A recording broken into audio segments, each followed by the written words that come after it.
Today is August 5th, 2007, and we will be continue our reading in Matthew. We're going to read Matthew chapter 16 and Matthew chapter 17. Chapter 16. One day the Pharisees and Sadducees came to test Jesus' claim of being the Messiah by asking him to show them some great demonstrations in the skies. He replied, "You are good at reading the weather signs of the skies. Red sky tonight means fair weather tomorrow. Red sky in the morning means foul weather all day. But you can't read the obvious signs of the times. This evil, unbelieving nation is asking for some strange sign in heaven, but no further proof will be given except the miracle that happened to Jonah." Then Jesus walked out on them. Arriving across the lake, the disciples discovered they had forgotten to bring any food. "Watch out," Jesus warned them. "Beware of the yeast of the Pharisees and Sadducees." They thought he was saying this because they had forgotten to bring bread. Jesus knew what they were thinking and told them, "Oh, men of little faith, why are you so worried about having no food? Won't you ever understand? Don't you remember at all the 5,000 I fed with 5 loaves and the basketfuls left over?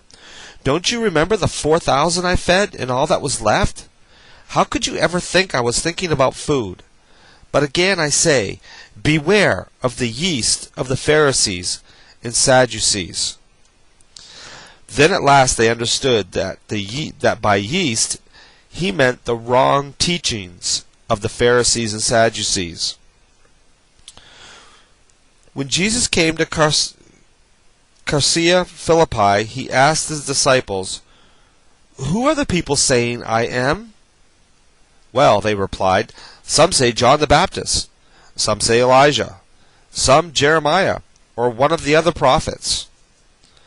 "Well," they replied. Then he asked, "Who do you think I am?" Simon Peter answered, "The Christ, the Messiah, the Son of the living God." "God has blessed you, Simon, son of Jonah," Jesus said, "for my Father in heaven has personally revealed this to you. This is not from any human source.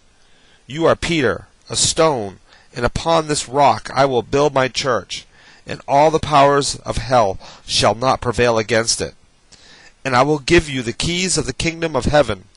Whatever doors you lock on earth shall be locked in heaven, and whatever doors you open on earth shall be opened in heaven." Then he warned the disciples against telling others that he was the Messiah. From then on, Jesus began to speak plainly to his disciples about going to Jerusalem and what would happen to him there, that he would suffer at the hands of the Jewish leaders, that he would be killed, and after 3 days later he would be raised to life again. But Peter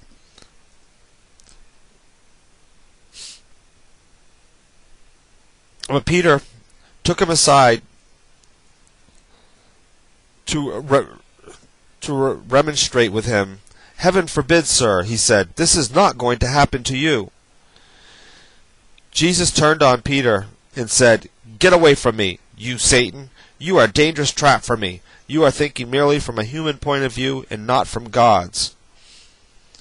Then Jesus said to his disciples, "If anyone wants to be a follower of mine, let him deny himself and take up his cross and follow me.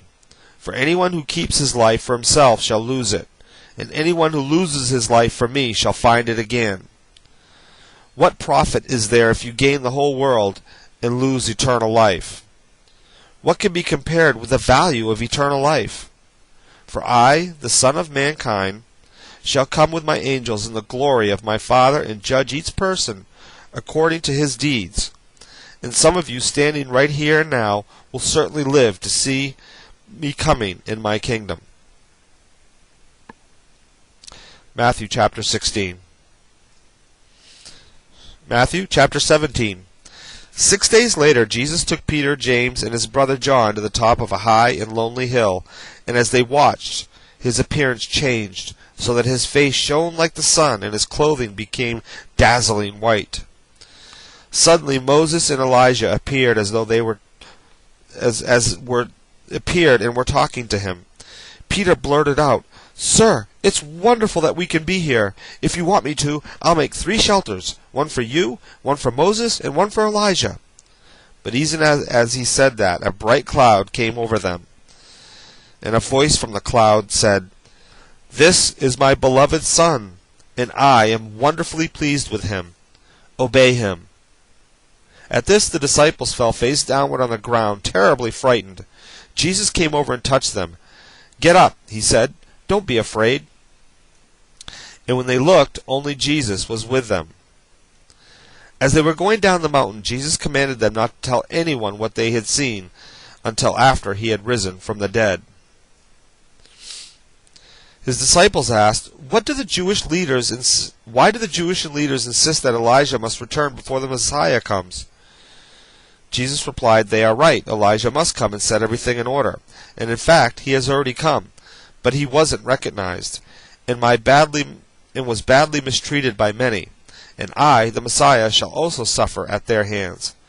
Then the disciples realized he was speaking of John the Baptist. When they arrived at the bottom of the hill, a huge crowd was waiting for them. A man came and knelt before Jesus and said, "Sir, have mercy on my son, for he is mentally deranged and in great trouble. For he often falls into the fire or into the water. So I brought him to your disciples, but they could not cure him."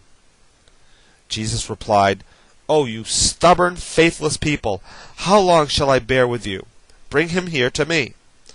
Then Jesus rebuked the demon in the boy, and it left him. And from that moment the boy was well. Afterwards the disciples asked Jesus privately, "Why couldn't we cast the demon out?"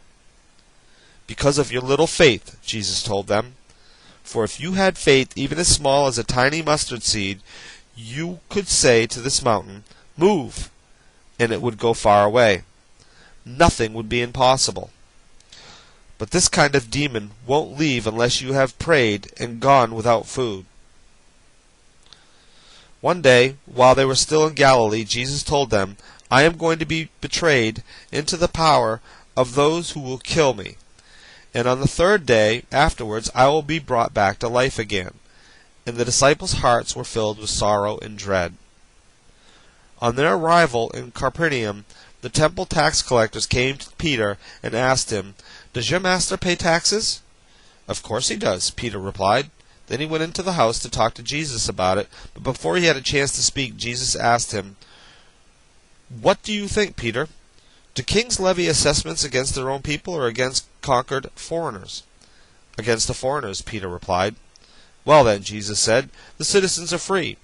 However, we don't want to offend them, so go down to the shore and throw in a line and open the mouth of the first fish you catch. You will find a coin to cover the taxes for both of us. Take it and pay them." Chapter 17 from Matthew. And that ends our reading for August 5th, 2007.